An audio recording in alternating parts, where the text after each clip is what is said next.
Je vous rappelle qu'au cours du 4e enseignement, on nous a parlé de Jésus-Christ qui donne son Esprit Saint. Jésus donne son Esprit Saint. Si vous avez fait la remarque, depuis la résurrection du Christ, nous vivons toujours dans le temps pascal.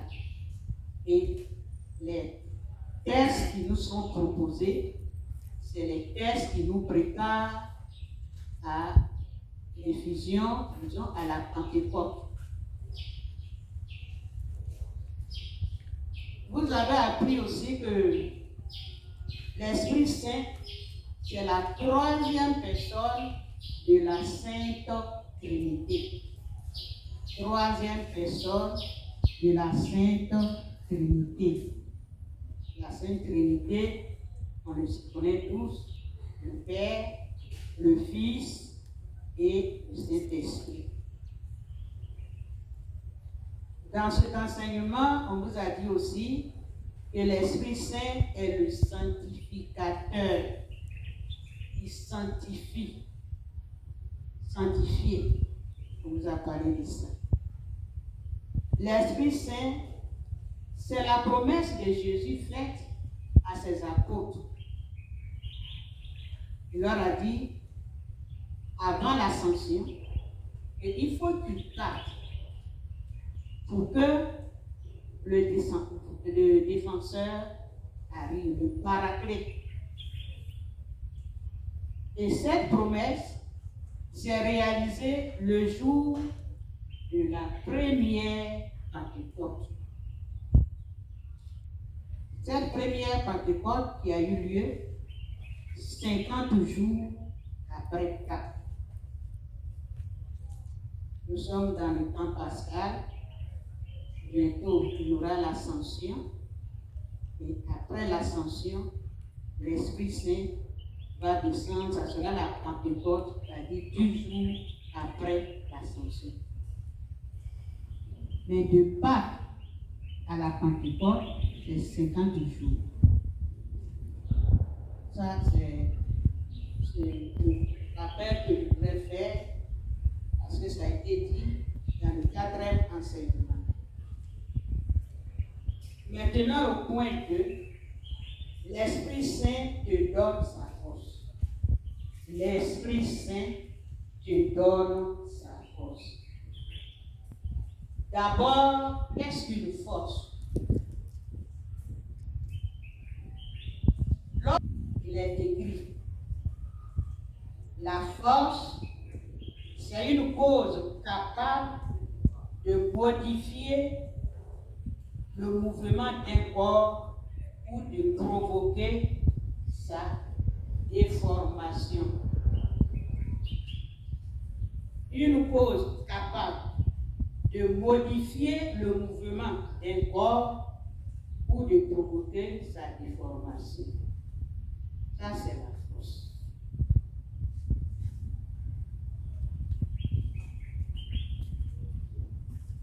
On peut donner quelques exemples parlant de la force. Il y a la force de l'eau. Lorsque l'eau est en crue, vous voyez que ça ravage tout sur son passage. On prend la force du vent. Avant de passer au vent, on sait que c'est la force de l'eau qui est mobilisée dans les barrages qui produisent l'électricité que nous avons à la maison. Maintenant, la force du vent. Lorsqu'il y a le vent,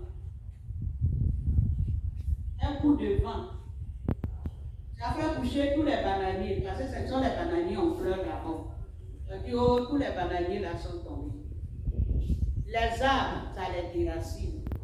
C'est la force qui est dans le vent qui provoque ça.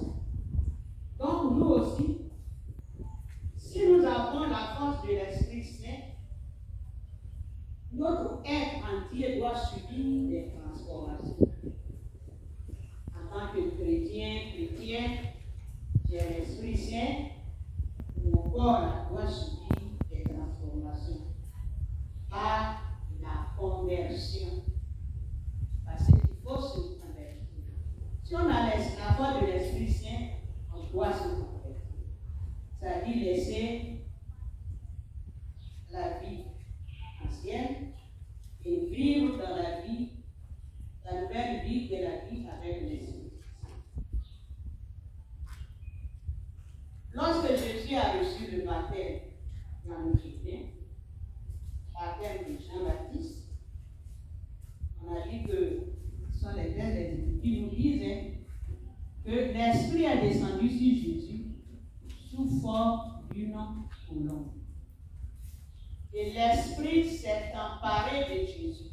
Il s'est emparé après que le Père ait dit, celui-ci est mon fils bien-aimé, écoutez-le. Il y a certaines éditions, en lui, j'ai mis tout le temps ma confiance là-dedans et sur l'édition. Donc l'Esprit s'est emparé de Jésus et il l'a conduit où? On sait tous. Il l'a conduit au désert. Et au désert, l'Écriture nous dit qu'il est resté 40 jours, 40 nuits, et il a été tenté. Par qui? Par Satan, qu'on appelle aussi diable, le diable. Mais on retient une chose, Jésus a été tenté à 3 reprises par Satan. Mais Satan n'a pas pu convaincre, s'emparer de Jésus. Jésus a remporté la victoire sur Satan. Avec quoi? Avec la parole de Dieu. Donc, quand on reçoit l'Esprit Saint, pour ceux qui sont déjà baptisés, confirmés, on a déjà l'Esprit Saint. Au baptême, puisque cela dit ton baptême là, c'est un sceau baptismal. C'est cela quand tu vas te promener ailleurs, les autres baptêmes que tu vas recevoir là-bas, c'est nul. Parce que Jésus a déjà mis son sceau baptismal sur toi. Donc, et le baptême et la confirmation, on a déjà reçu de cet esprit. Mais on va dire, mais et l'effusion, pourquoi on parle de l'effusion? L'effusion du Saint-Esprit, ça consiste à réveiller l'Esprit Saint qu'on a laissé dormir en nous. On est baptisé, on ne fait pas l'œuvre de Dieu. Ce que les commandements nous disent, on ne respecte pas. Bon, pour nous, c'est un diplôme. Parce que généralement, les gens, le baptême, c'est lié à la fête. Mais pas à la conversion de sa personne. La fête là. Comment il est habillé, qu'est-ce qu'on va préparer. Nous, les parents même, on est dedans. Donc, ça consiste à réveiller l'Esprit Saint que nous laissons dormir en nous. Parce que c'est l'Esprit Saint qui nous donne les dons et les charismes. Ce sont des fruits. Donc, si ces fruits-là, on a laissé l'Esprit dormir, on ne peut pas voir l'effet des dons et des charismes en nous, même dans le couple. Chacun de nous a un don. Le don, on le sait, c'est un cadeau que Dieu donne à chacun de ses enfants. Maintenant, le charisme, on va dire, mais le charisme est quoi? Si tu mets ce don-là que tu as reçu au service de tes frères et sœurs, alors ça devient charisme. Mais généralement, on cherche les charismes extraordinaires. On veut charisme de guérison, on veut prophétie, on veut évangélisation, c'est-à-dire prêcher. Mais il y a plusieurs charismes. Et chacun de nous a ses charismes. Mais ce qu'on doit retenir, si tu as le don ou charisme, que tu n'exerces pas, Dieu va t'en donner. Je donne un exemple simple. Il y a des chants que on chante. Et puis à un moment, on laisse ces chants-là. Mais le jour que quelqu'un entend ce chant, beaucoup d'entre nous ne peuvent pas suivre le rythme. Parce qu'on a déjà oublié certaines paroles. Donc, c'est comme quand le matin, tu veux faire ton café. Tu as pris ta tasse, tu as mis ton eau chaude, tu as mis ton café, ton thé ou bien quoi. Tu as mis ton lait. Et puis c'est déposé là. Tu prends ton pain, tu mets dedans. Tu vas dire que café là même, c'est pas sucré. Mais si le sucre est récent là, tu n'as pas remué. Si tu as mis le lait que tu n'as pas remué, ça ne peut pas être homogène pour donner un goût pour que tu puisses manger ton pain avec. Donc, quand tu n'exerces pas, tu n'as pas, c'est-à-dire cet enthousiasme-là de faire l'œuvre de Dieu. Nous devons mettre nos dons, pour dire que nous devons mettre nos dons au service de l'Église et au service de nos frères et sœurs. Donc, on accomplit l'œuvre de Dieu avec les dons et charismes reçus de l'Esprit Saint pour annoncer la bonne nouvelle du salut. Et pour annoncer, qu'est-ce qu'il faut faire? Il faut bouger. Puisque c'est la force, ça nous fait bouger. On vous a déjà parlé des dons classiques. Ils sont au nombre de 7. Je sais que vous les connaissez. Il y a la science, le don de la science, le don du conseil, le don de la sagesse, le don de l'intelligence, qui est vraiment un mystère. Il y a des gens qui sont extraordinairement intelligents. Il y a le don de piété, ou ceux qui s'abandonnent totalement à Dieu. Et puis, il y a la force qui te permet de supporter tout, quelles que soient les humiliations, quelles que soient les attaques, quelles que soient les injures. Oui. Cette force-là te permet de rester calme et de ne pas réagir. Tu supportes tout. Ah, ça, Saint Paul nous le dit. Et puis, la crainte de Dieu. Quand on craint Dieu, on respecte d'abord ses commandements et puis on rejette le péché. Parce qu'on a l'esprit va nous permettre de discerner le bien du mal. Mais s'il y a deux tendances, ça c'est bien, ça c'est mauvais, et puis toi tu choisis de faire ce qui est mal, est-ce que tu as l'Esprit Saint? On a dit qu'il est bonté, il est paix, il est justice. Mais là où tu as mis l'injustice, c'est que l'Esprit Saint n'est pas là. Là où tu mets la méchanceté, c'est que l'Esprit n'est pas là. Saint Paul nous a dit, tous les dons qu'on a, ça va disparaître. Mais lequel qui ne va jamais disparaître? L'amour, il y a le don de la charité. Il faut aimer. L'amour, il faut aimer.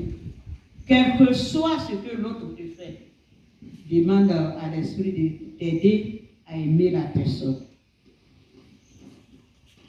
En acte 1, Jésus a dit à ses apôtres de ne pas s'éloigner de Jérusalem, mais d'attendre ce que le Père a promis. Et qu'est-ce que le Père a promis? C'est l'Esprit Saint. Il leur a dit que Jean a baptisé avec l'eau. Il dit là tout. Mais ils sont restés au Cénacle. C'est le Cénacle que vous allez commencer bientôt. Au Cénacle, avec qui? Avec la Vierge Marie. Elle qui a porté Jésus dans son sein. Donc, ils ont attendu cette force qui est le Paraclet, le libérateur. Jésus a dit aussi à ses apôtres que quand l'Esprit Saint viendra, il va révéler la gloire de Dieu. Il a dit c'est l'Esprit qui viendra révéler la gloire de Dieu. Et comme on l'a déjà dit, cet esprit-là, et ils ont reçu au jour de la Pentecôte. Dans les Écritures saintes, on nous a dit que ce jour-là, Pierre, qui avait renié Jésus combien de fois? 3 fois avant le chant du corps. Et quand il a prêché, on nous dit aussi qu'il y a eu 3000 personnes qui se sont ajoutées au groupe des croyants. C'est-à-dire ceux qui avaient déjà une croyance en Jésus. Plus haut dans le même chapitre, on dit lorsque Pierre, quand ils étaient en train de prêcher, tous ceux qui étaient là les attendaient dans leur propre langue maternelle. Si ce n'est pas l'œuvre de l'Esprit, il ne faut pas attendre dans leur langue maternelle. Et c'est la force de l'Esprit Saint qui a poussé les apôtres à annoncer le kérigme. Le kérigme, c'est la mort et la résurrection de Jésus-Christ. Plus on leur dit, ne prononcez pas le nom de cette personne. C'est là même, la force même est renouvelée. C'est là même ils annoncent. Et ils annonçaient plus fort. On les prend, on les frappe, on les jette en prison. Mais quand ils ressortent, ils parlent toujours de Jésus. Ils n'avaient plus peur des hommes. Et ils ont dit, Pierre a dit, mieux vaut, on connaît, non? Mieux vaut respecter les paroles de Dieu que d'écouter les hommes. Donc c'est cette force-là qui a permis la création de la première communauté chrétienne. Tous ceux qui étaient croyants, ils vivaient ensemble, ils mettaient tout ensemble, ils se partageaient les biens entre eux selon le besoin de chacun. Et ça, on a ça dans Actes 4, les versets 32 à 35. La force du Saint-Esprit crée l'amour, l'entente, l'unité, la confiance au sein des croyants. Ils vivaient sous l'onction de Dieu et ils accomplissaient beaucoup de prodiges, beaucoup de miracles. Quand il n'y a pas l'unité, il ne peut pas avoir cette onction de Dieu. Quand il n'y a pas l'entente, dans le groupe, quand il y a l'unité, quand il y a l'entente, vous allez voir, quand vous êtes du même cœur, les charismes, ça va éclore comme ça. C'est-à-dire, chacun de ceux qui ont les charismes vont se succéder dans le groupe. Si on prie des années, il n'y a pas de charisme. Ça veut dire que, est-ce que nos cœurs sont unis? Est-ce que nous prions sincèrement avec l'esprit? Parce qu'il a dit de demander. Si on demande, il faut demander avec bon cœur. Au moment où je demande, j'ai une pensée noire contre ma soeur, contre mon frère qui est là. Ce que je demande à Dieu ne peut pas me donner. Il ne peut pas me donner. Parce que moi, je veux avoir pour me glorifier. C'est pour cela qu'on ne se glorifie pas, mais on doit glorifier Dieu. Jésus est venu, il ne s'est pas glorifié, mais il a glorifié Dieu. Et il a dit que c'est l'Esprit Saint qui viendra le glorifier, lui rendre témoignage.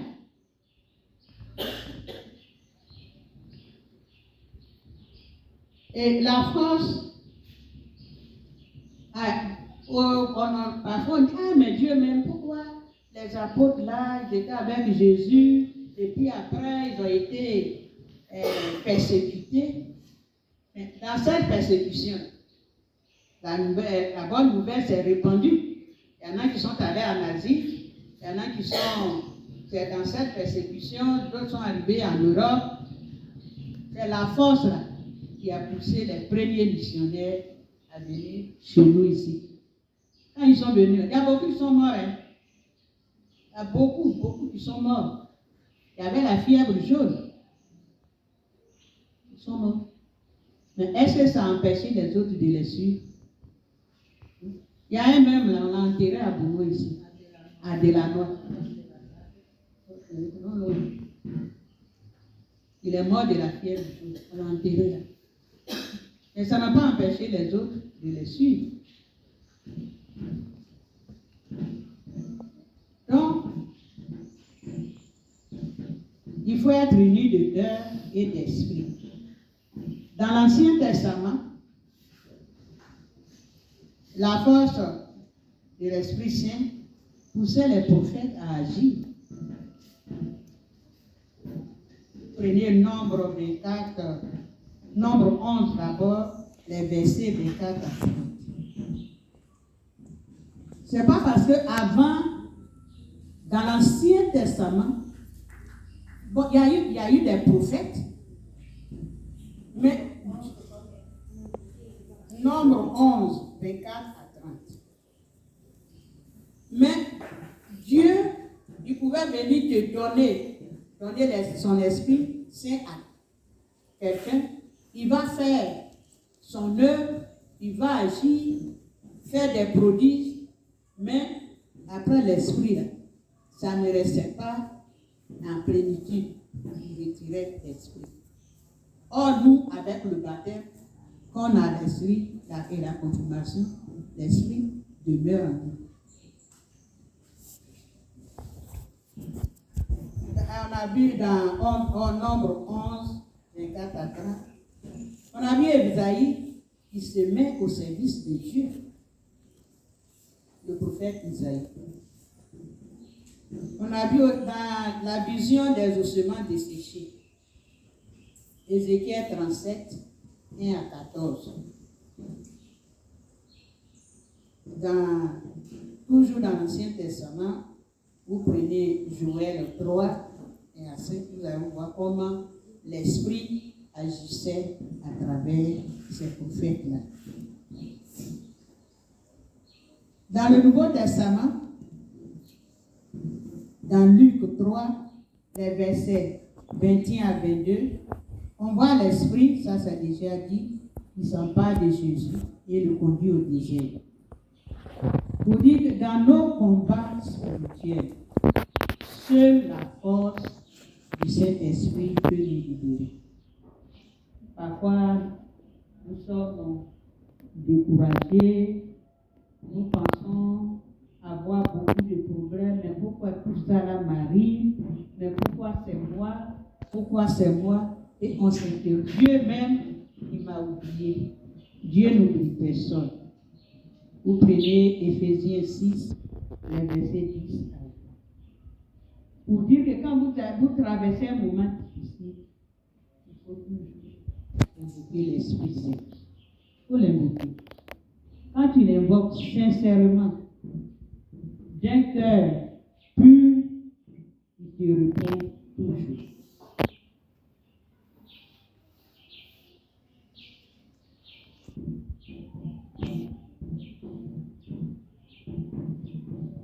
Ça, c'est des bons. On va parler un peu de l'effusion du Saint-Esprit. Les gens pensent que c'est un nouveau baptême. J'ai déjà expliqué. Ce n'est pas un nouveau baptême, ni un autre sacrement. Ce n'est pas un nouveau sacrement. C'est une prière d'intercession. L'effusion, c'est une prière d'intercession qui est faite en imposant les mains sur les épaules du cheminant, c'est-à-dire du participant, celui qui a suivi le cheminement des 7 semaines.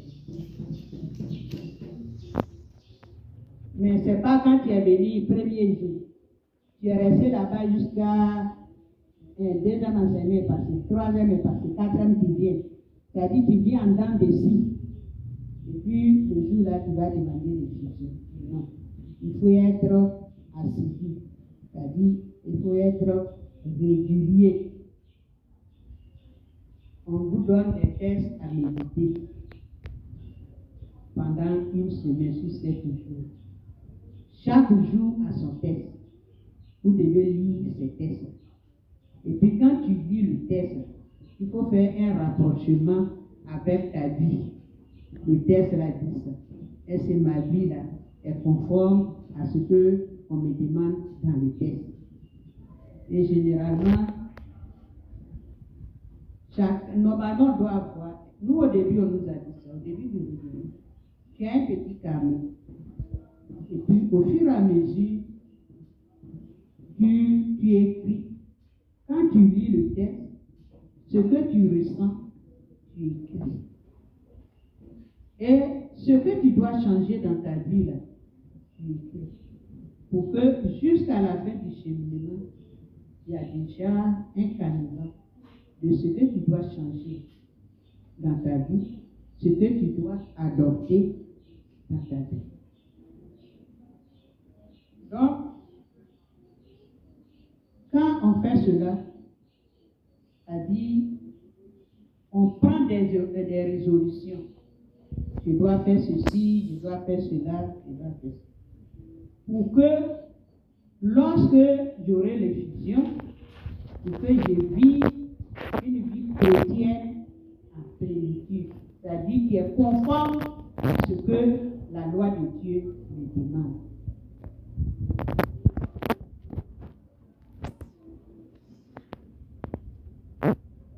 Les attitudes après l'effusion. Ça, c'est un test que je te donne. Quand tu as eu l'effusion, on doit constater qu'il y a eu changement en toi. Si avant ton pantalon là, c'était au niveau de en bas de tes fesses, tu dois te dire que pantalon là, ça doit monter. Si ma robe aussi, c'est au niveau de mes genoux, je dois me dire que ça doit descendre, au moins en dessous des genoux. C'est-à-dire, m'habillement doit être conforme pour venir à l'église. Sur certaines paroles, quand on les rejette, on dit non, le curé là, il est trop dur. Pourquoi? Est-ce que c'est lui qui paye mon habit? Ce n'est pas lui qui paye ton habit. Mais l'église demande qu'on s'habille décemment. Si tu n'es pas habillé décemment, je crois que l'église a le droit de te dire qu'il faut t'habiller décemment.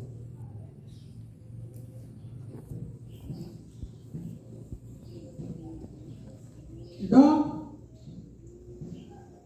on va prendre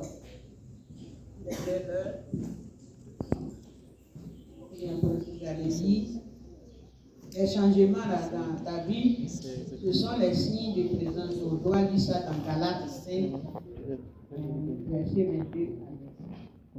Galates 5, 22.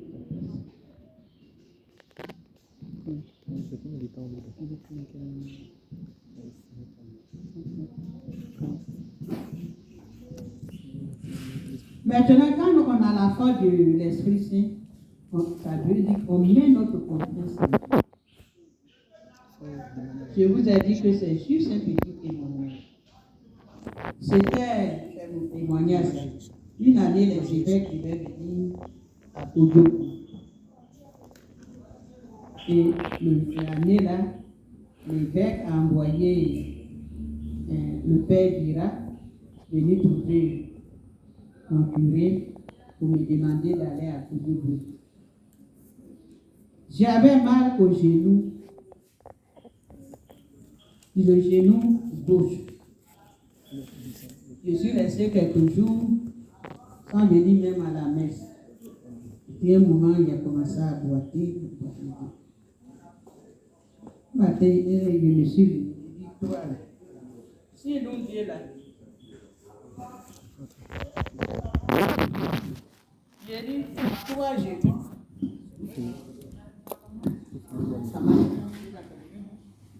toi genou, si nous deux là, on ne va pas à l'église, je crois que tu ne vas pas guérir.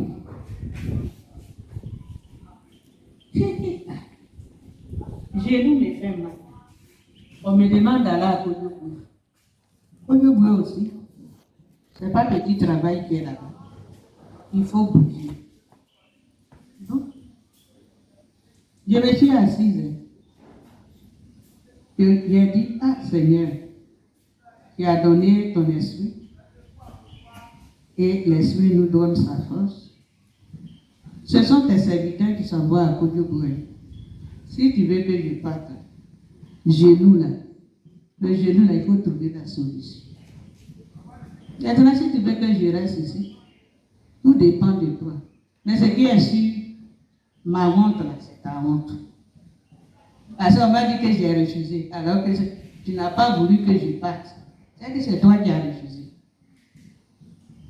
Donc, il y a un paroissien même qui a dit à une de mes amies, il dit, mais ta camarade là même, elle ne peut pas se reposer un jour. Elle tourne ici. Avec son pied là, elle va là à Koyoboua.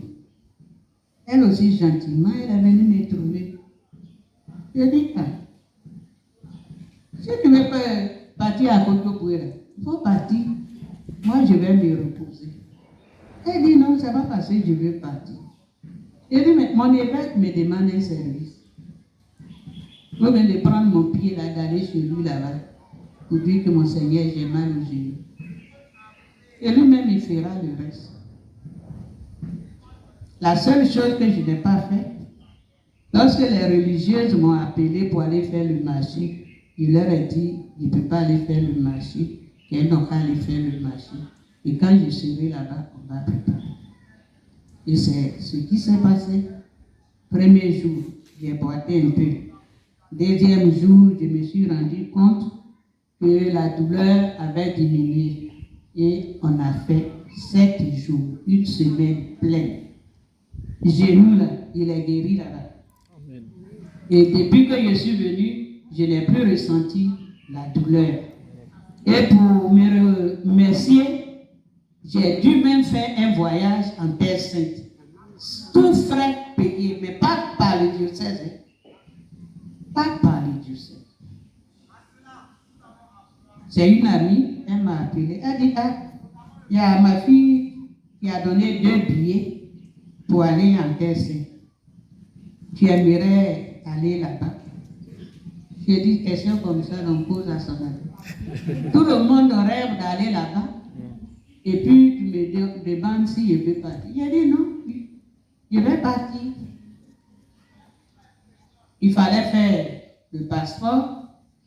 Parce que pendant ce temps, on dit quand tu déposes le passeport, là même, tu fais beaucoup de tours. Je suis arrivé, on m'a demandé, tu as telle pièce, tu as telle pièce. J'ai dit oui. Ils ont rempli. Ils ont dit, bon, bah, je suis venu. 3 jours après, on m'appelle, on dit ton passeport est prêt. Ça, c'est pas la main de Dieu, ça. C'est ça même. Après, on me dit, bon, on nous a donc demandé des papiers, certificats d'église. Le curé même qui a fait ça.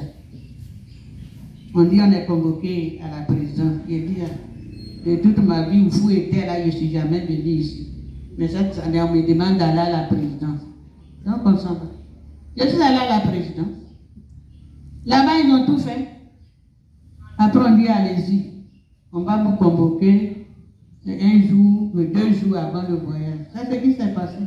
Il fallait seulement chercher moi-même mon argent de poche. Je n'ai pas payé ticket, je n'ai pas payé billet. Et j'ai fait le voyage. Ça, c'est parce que c'est l'œuvre de Dieu. Donc, pour dire qu'il faut se mettre au service de Dieu. Il dit, si on se met, chaque fois le curé dit, si tu prends la parole de Dieu au sérieux, Dieu te prendra au sérieux. Les miracles, chaque jour, Dieu fait des miracles pour nous, mais on veut gros miracles. Mais quand tu dors, tu te réveilles, ce n'est pas un miracle. Quand on va dormir, vous pensez que quand on va se coucher tous les soirs, le matin, c'est tout le monde qui se réveille. Il y en a qui restent dans leur lit. Donc, pour dire que il faut faire, l'esprit te donne cette force-là. Ce genou-là, c'est l'esprit, la force de l'esprit, c'est qui m'a permis de marcher dessus. Hein? Sinon, peut-être je serais en train de faire, comme on appelle, massage, aller dans les salles où il faut marcher sur des points et ils disent que c'est ce qui guérit. Non, donc, moi, quand j'ai quelque chose, j'ai demandé cette grâce-là. La grâce du silence. Quand on est dans les gens vont crier, j'ai demandé la grâce du silence. Et la grâce du pardon. Et ça, cette force-là, Dieu me l'a donnée. Ça, moi-même, je peux le confirmer. Parce que moi, je ne garde rien dans mon cœur. En conclusion, nous disons que nous recevons la force du Saint-Esprit pour vivre notre vie chrétienne en plénitude. Et les dons et les charismes sont les fruits du Saint-Esprit. Quand vous avez suivi l'enseignement numéro 4, on vous a parlé des dons, on vous a parlé des charismes. Bon, donc je ne reviens pas dessus. Ça aussi, Jésus, dans Jean 16, les versets 13 à 14, a dit à propos de l'Esprit Saint, il ne parlera pas de son propre chef. Il ne parlera pas de son propre chef, mais il dira ce qu'il entendra. Donc, l'Esprit Saint dit ce qu'il entend. De qui on dit que c'est... Merci. Donc, il me glorifiera, il recevra de ce qui est à moi, il vous communiquera.